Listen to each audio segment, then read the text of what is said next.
on parks, the Sumerian texts interpret this story differently. They suggest that the serpent approaches the woman as if she is the teacher. De Yahvé, telle qu'on peut la trouver dans la Genèse. In the book of Genesis, we know that before patriarchy came about, there was a matriarchy.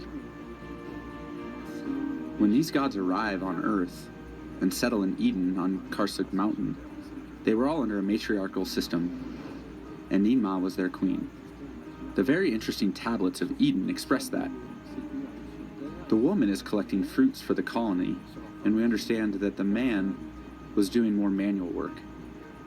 The text states that the secret was given by the serpent. The serpent tells the woman, and then she goes to tell the man.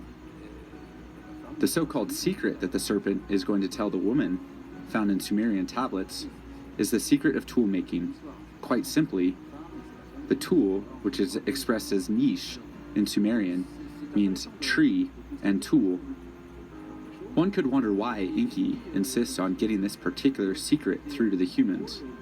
Well, he has a desire to set them free.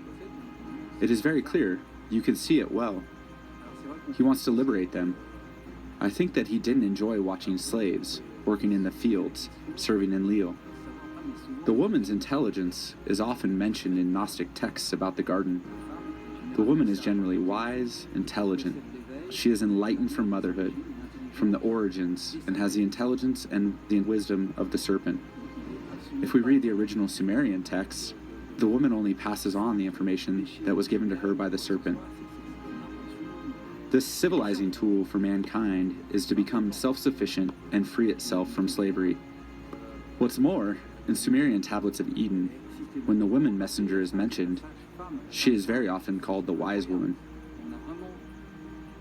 If there was a wise woman, where did she disappear to? Researchers like Freddie Silva have discovered that other stories that empower women in ancient evolution have been omitted from the Bible. One of the greatest examples of the shift from matriarchal to patriarchal society really revolves around the story of Jesus, believe it or not.